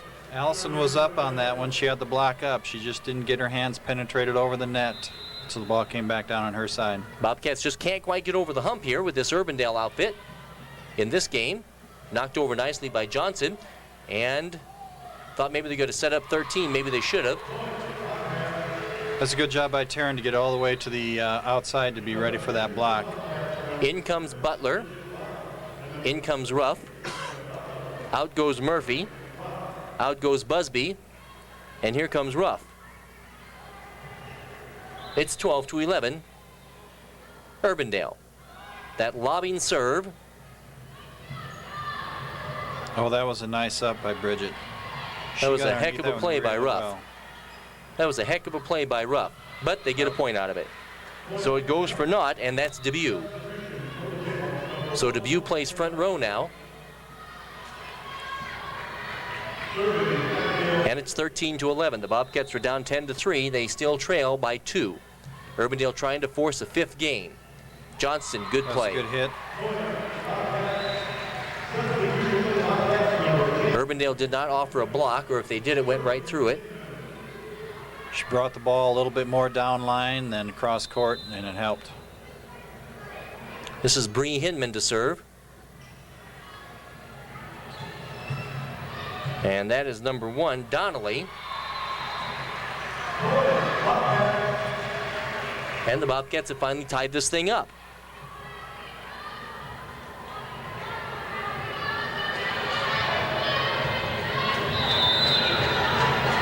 And this is Hinman. Out. And again, that's Donnelly. I'm kind of surprised they've kind of went away a little bit from Debut. I'm sure Donnelly's a good player, but I mean, Debue's an awful fine hitter, and they just kind of went away from her the last few times, and as a result, they're down by 1 now. Now they set her up, and they score. I'm kind of surprised they don't do that. A little more often. Right. Spread the ball around. Yeah, they were going outside. They were having success outside. Now they've got their 2 good hitters up front. Right. And the Bobcats are tied up. That was a good touch by Tasha. Just went right off her hands, wiped it off, and went out of bounds. No chance for them to play the ball up. That was a clever little touch by Bermudez. And here comes Angie Brown. We know she's capable. And this is the first lead of the Bobcats here, so kudos to the Bobcats. They were down 10-3. Now they lead. Oh, there's a free ball. Urbandale, though, saw it coming, and they back out. And that's Rippinger. Well, guess if I was Urbandale, I'd go to those girls the rest of the night. You've got nothing to lose. Yep. Now 13, she's a good server, coach, and she's our second best hitter. That's DeBurr, so she's in the back row. And she's a pretty good server. And Butler hits it out of bounds. The set almost went over her head. And Jenna was coming in a little bit too quick on that one before the ball went up. I don't know if they had something called on that or not. Loney out of bounds. There's no touch on that. Guess not. I don't want to say DeBurr is targeting Hinman, but that's where the ball is going all the time. Hinman's done a good job responding to it. But this time, Claire got to it. Well, she stands in that. Well, there you go. Get her right back at her. Bree hit her right back at her and asked her how she liked it. 17-16. In comes Busby. and in comes Lindsay Murphy. Murphy to serve. The Bobcats are leading. I'm sorry, they're trailing 17-16. A free ball. Tight. Good direction. Oh, that was a nice up by the... Heck of a play by Urbandale. Rippinger. Now they tip it. Rippinger gets it, and Marshalltown goes under the net. Just a good high school volleyball match here on KDAO TV 45.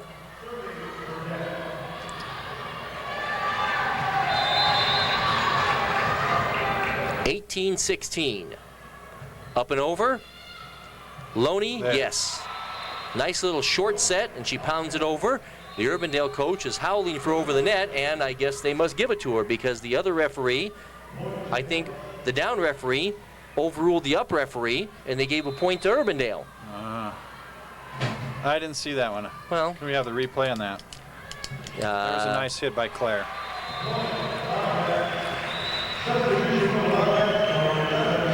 19-17.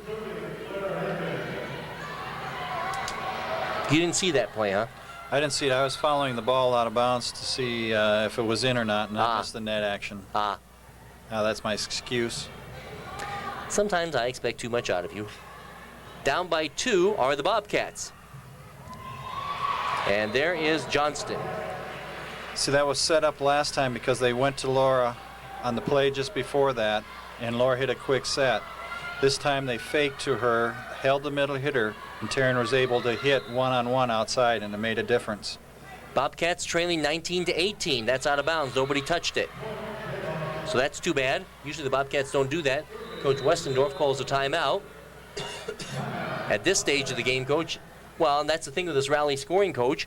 When you make a mistake, it costs you points. It costs you. Yeah, the good old days, if you want to call them that. It was just a side out. People could serve aggressively and not worry about it if you're a good side-out team because you could just get it back and it wouldn't cost you anything. Now, it costs you a point. When you're at 2018, they really become critical. Our volleyball match, and a good one it is, between the Bobcats and Urbandale is being brought to you in part by Marshalltown Medical and Surgical Center and Marshalltown Oktoberfest, Marshalltown's best family fall festival, the 23rd through the 26th. Our next action on KDAO TV will be Bobcat football. As the kids with a 2-0 record, they face a very good Council Bluffs Abe Lincoln team who's 1-1 at Council Bluffs Abe Lincoln on Friday night. You can see that game Saturday morning at 10 o'clock. As well as Sunday night at 7 and Monday night at 8. And just in case you're watching this match on Wednesday night, you can also see this match on Thursday night at 8 o'clock. So there's Johnson. She dinks it over that time, and Urbandale, they had no idea where it was going. Went to a two-person reception on that time. They probably weren't used to Johnston dinking it over. They went to Angie and Claire back there by themselves, probably our two best passers, serve receivers. And they did the job, got the ball up there. 20-19.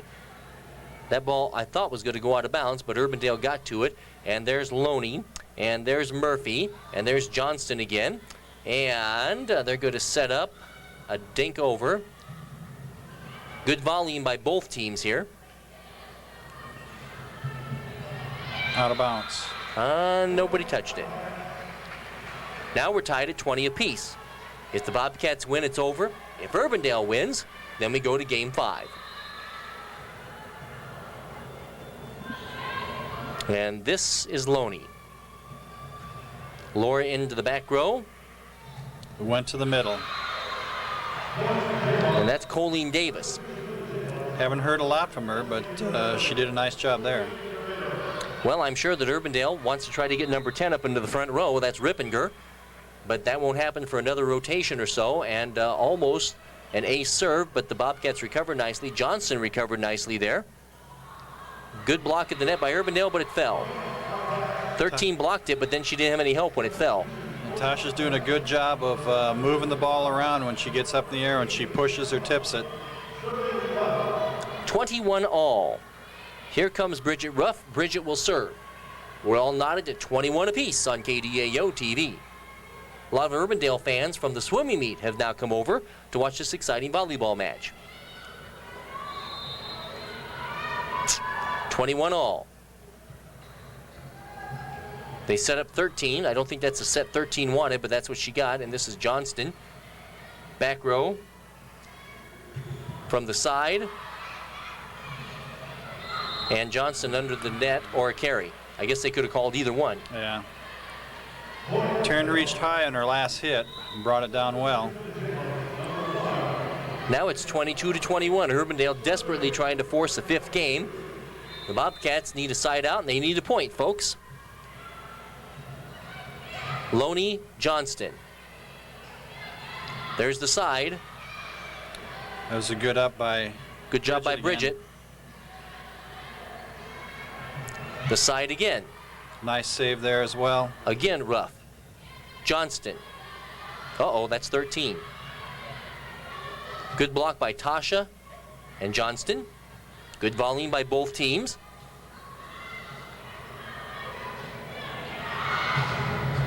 Bermudez unloads, but Urbandale gets to it. Good play by Urbandale. Good peel off the net. Good decision there. It's 3 good plays by Ruff. And the fans Another really good get save. into it. Good job. 4 good plays by Ruff. And Urbandale good too. And There out of you bounds. go. Why is it, Coach, the longer you volley, the bigger a crowd cheer you get when a point finally goes down? I never figured that out. It's so deserved, especially when it's home. Could be a big key here. Boy, and Ruff made 4 outstanding plays. Great saves there. Oh, There's a gift. it wasn't close. Now it's 23-22. Urbandale takes that timeout. Boy, Coach, that was real key. The Bobcats were down 22-20, and that was about a 5-minute volley. It was good volley. Bridget had some nice saves there to keep the ball alive and give us a chance. Marshalltown finally scored, I think, on an out-of-bounds hit by Urbandale. Yep. Hit the ball deep. So it's 22-23, and then we had an ace serve. So now it's 23-22. That long volley actually tied things up, and then the Bobcats got an ace serve, and Urbandale quickly called timeout. Marshalltown 2 points away.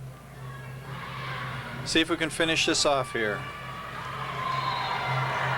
You have a great server back there. 23-22.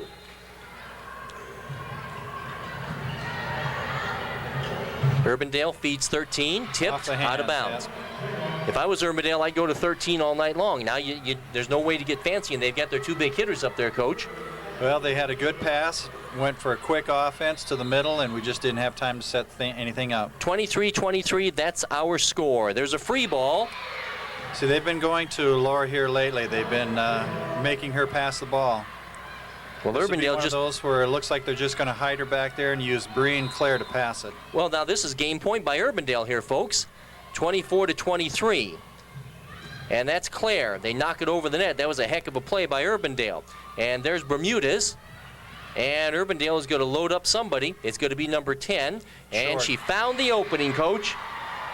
Just rolled it in. Boy, I tell you what, Coach. I truly thought that Urbandale was dead after that long volley. And then they looked horrible on that ace serve. And then they called timeout. They got the good hit. And then, just like Urbandale did, Marshalltown made a mistake, and that let them get the lead, Coach. That's why the coaches have those timeouts and use them. They just get the players focused on what you're doing, make sure everybody knows what their role is, that they're going to get that ball up. Just keep it simple, keep it basic, get a good pass, call a quick offense, and get it to your middle hitter, and that's all they did in that last after that timeout. Well, plus the fact, too, Coach, I don't want to use the word lucky or fortunate because I know there's always strategy involved, but Urbandale was in a good situation, Coach, because they had their 2 best hitters at the front row, and to Urbandale's credit, the coach decided not to get fancy to dink or anything. She just said, well, let's set up our 2 big hitters because we've got nothing to lose and everything to gain here. Get it to their guns. If you're gonna beat us, you're gonna beat us by us going to our best and see what you can do with it. So now we've got a short game, 1 game to 15. Well, and give the Bobcats credit because they did come back from a deficit, but it's very tough to get down 10-3. They did come back and had a great volley there, and then the ace serve, and they were up 23-22. But then Urbandale came back with a hard hit, and then a mistake by the Bobcats. So 25-23. I suppose Urbandale has the momentum. I don't know. But, Coach, in this last game where you go to 15, is it necessarily the team that gets out to a big lead, a 2 or 3 point lead? Are they a favorite, Coach, or is Game 5 always hard to predict? Because with this rally scoring, even if you are, say, up by 6-0, you still have a chance to come back. Well, this is a type, in this particular situation, where you really like to keep the girls focused. Just tell them to be the first team to 5 points. Break this 15-point game down into little bitty segments. Just have them concentrate on the first 5, and then you concentrate on the next 5. Be the first to 10, and then you say, okay, now let's finish this thing off and be the first to 15. So you break it down, keep it simple, and go out there and do the job. It's been a heck of a match, and we kind of thought this is the way it's going to be tonight.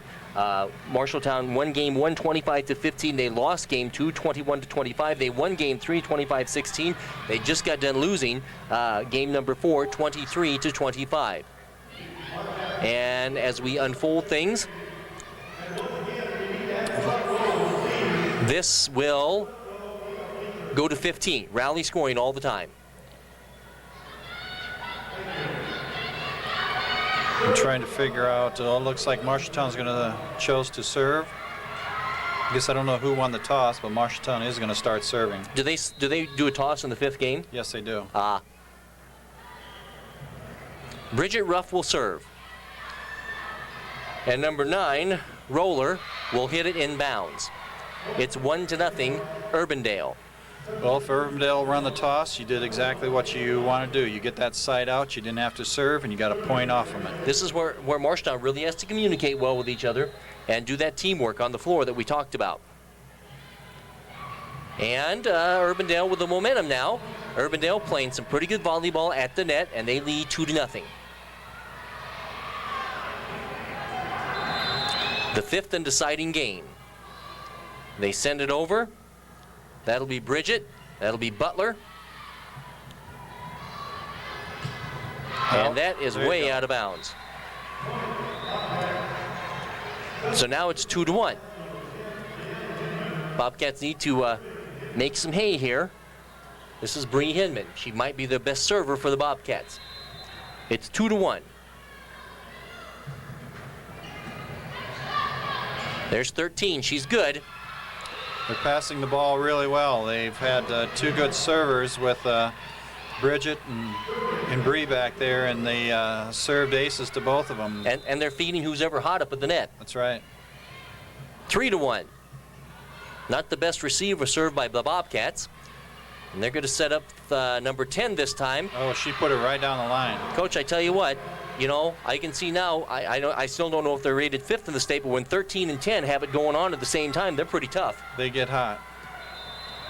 And now it's 4-1. The Bobcats are down here in game 5. Urbandale playing very good volleyball right now, and that's Hankin. Yes, they needed that. They left the back row exposed. Now you come in with Angie, another good server. Bobcats down 4-2. This is Angie Brown. Now number 10, Rippinger, is in the middle row. I'm not sure that broke the plane of the net. And just like that, now the Bobcats, who were in trouble, are down now only 4-3. Keep focused on be the first to 5. There's number 10. Good block. And that is Donnelly. And there's 10, their good hitter. Out of bounds. Out of bounds, nobody touched it. Now it's 4-4. Bobcats credit, they were down 4-1. Tight. She's a good hitter, Coach, and a very good save by Bridget Ruff. Yeah. What was that all about, Coach? They kind of slipped off her fingers. Guess I didn't see that one. So Urbandale gets a gift. That's probably their best server back there, 13, DeBerg. And she's been doing a very nice job of hitting the ball lately, too. But Loney's a good hitter, but they put up a good block. Pushed over by 10, Rippinger.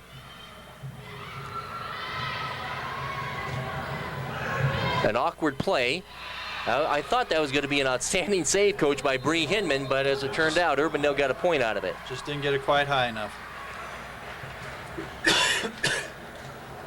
Urbandale stormed out to that 4-1 lead. The Bobcats caught them, but now Urbandale, with 2 points here, leads 6-4. It's been a great match on KDAO TV. Both teams have played very well. They've had good surges at times that have carried them through in different games. So we're nearing 2 hours in this volleyball match. sometimes you play the mind games. If you look where the teams are lined up, Urbandale's playing on the side they've won their 2 matches on. Bobcats are playing on the side that they lost their 2 matches on. So you kind of wonder if Urbandale did not win the toss and chose the side. Oh, there you go. There's a gift. Was that a bad set, or did she just jump too soon? She just completely mistimed it. Well, with rally scoring, mistakes cost you points, and there you go. And here's Lindsay Murphy. Now you try to focus and be the first one at 10 points. Well, now the Bobcats have been. The game. Yep, Bobcats have trailed this whole game. It is 6-5. And the hands. you know, sometimes they just get a little help by that Colleen Davis. We haven't said her name much, but when we have, she's done a very good job. She gives them just a little bit of help. It's been at key times. And they really would like to try to get 13 up to the front row. They won the last game when 13 and 10 were in the front row together. Now Urbandale with a 7-5 lead.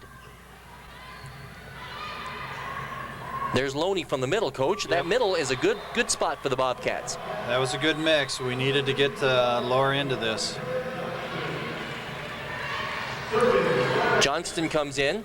7-6 is the score. Claire Hankin, the Bobcats really kind of would like to rattle off a few points here in a row. 7-6 is the score. They rolled off her hands. Good chance to get something going here. Okay, Murphy with the set. Loney again from the middle. She dinks it over this time. It was too high of a tip. And that's Davis. Out of bounds. Nobody touched it. Way to hold it off, Angie.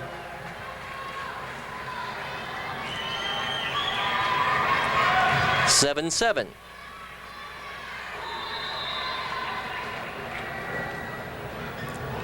Hankin locks and loads.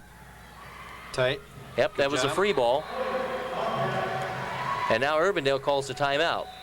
It's only 8-7, but in this match, Coach, coaches don't want to let things get too far out of control. That's right. Short game, you don't want the big momentum. If you start getting a spread of 3 or 4 points, it gets to be really tough. Bobcats got down 4-1, quickly came back, and now they lead 8-7. You got to get to 15 and win by 2. It probably surprises few people that this game went the full 5-game limit. As Coach Westendorf gives her team some instructions, it's 8-7. Of course, we'll have a post-game interview with Coach Westendorf whenever this game is over, or match is over.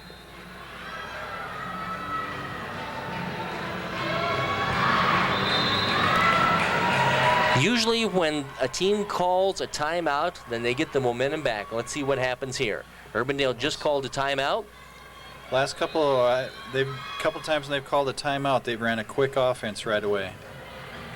Well, they aren't going to do with that pass. That was doomed from the start. Yep. And it all starts with their service reception. And now it's 9-7 Bobcats. So if Claire can keep the ball to number 8, go right back at her right now. Number 8 is Davis. High handcuffed again. She's a decent hitter, but maybe not the greatest service receiver you'll ever see. And what a great play, Coach. Oh, boy. Even though a carry is going to be called, but that negates a great play by Angie Brown. And the girls are talking to the referee. That won't matter. 9-8 is the score. That's a pretty tough call to make. I think girls have a reason to go up and question how he called it. But no time to pout about that, Coach, because now they got to get it back. Good pass up. That was Rippinger in the back row. Nice job by Angie. And there's Johnston inbounds. Yes. Right on the line. Good job. Now it's 10-8 on KDAO TV. And you did a really nice job on that rally there to stay low and get those passes up right where they needed to be. Okay, Loney will serve for the Bobcats, and that's too bad. We're the first to 10. Now we got to focus it to 15. Let's finish this game off. This is their starting lineup, where they have started all their games with. We got DeBur up in the front. Ripken in the middle back to pass. Number 11 is a good defensive player. I wouldn't be surprised if they try to feed DeBerg now, if they can get the ball back. And of course, a lot will depend on what happens here. And I think Bobcats better be lucky than good on it. That was a nice row shot by Tasha. She's had a lot of success with that tonight. Off-speed hits. In comes Butler. In comes Bridget Ruff. Bridget will serve. It's 11-9 on KDAO TV. The Bobcats were down 4-1. Now they lead 11-9. 13. Well, we thought they might feed her. And they probably should. They probably should. 11-10. You don't think they're going to try to do that again if they can get the ball back? It all has to start with the pass. If they can control their passes, I would bet that they will keep going to her. 11-10. And Butler knocks it over. They block it. And oh, wow, boy, why didn't they call that one? And they're going to get called for 4 hits. So just like that, Coach, it's 11-11. The momentum switches to Urbandale in a tie game. Got to go to 15, win by 2. Johnston. Some good stuff by Urbandale. There's Johnston again. She pushed it over. She needs to get the ball a little bit deeper.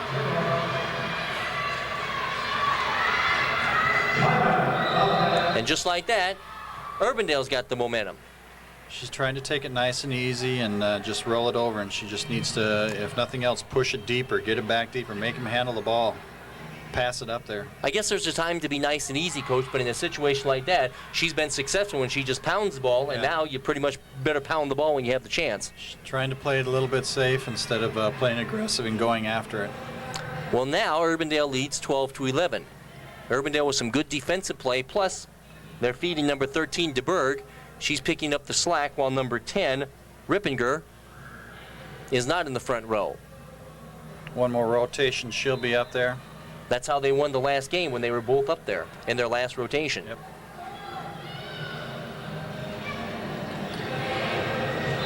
It's a great match, 12-11. The Bobcats are down. On this rotation, if things hold true, they'll go after Laura. They've been serving that way. It looks like they're trying to squeeze it to that side a little bit. Okay, that's Butler, and a good block. And there's number 11. You know, I don't care what they do, but I'm surprised they went to Donnelly. I thought maybe they might go to 13 DeBerg. It doesn't matter to me, but now it's 12-12. We need to stay aggressive now. The Bobcats would like to finish it off right now, because if they don't, if there's a side out, Rippinger will get into the front row. Duh, that was good stuff by both teams. And now Urbandale is going to reset it. And there's number 9, and good Butler. Great play by Butler. Coach, I think the Bobcats would like to keep Rippinger right in that back row. That's right. Finish it off right now.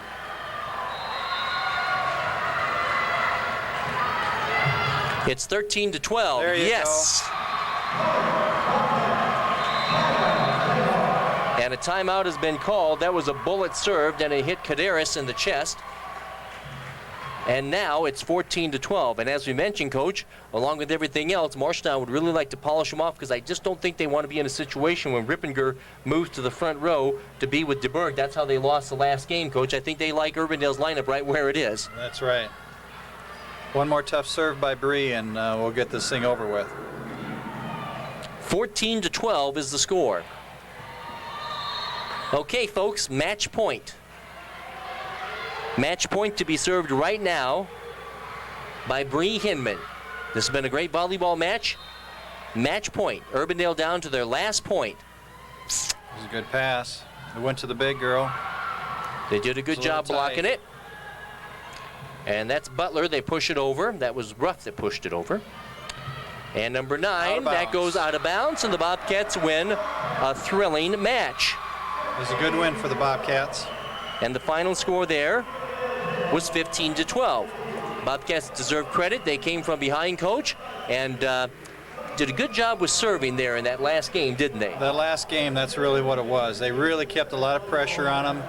They served to the right girls at the right time, and they didn't get the ball passed up, so it took Urbandale out of their offense, and that's just what you wanted to do. Well, and as we talked about before, they still might have been able to win the match, but at the same time, I know it pleased Marshalltown to keep Rippinger in that back row and not let her be up in the front row with number 13, DeBurr, because that's how they lost Game 4. So I think the game kind of ended right there as Marshalltown, it was tied at 11, Coach, and then they scored 4 points in a row.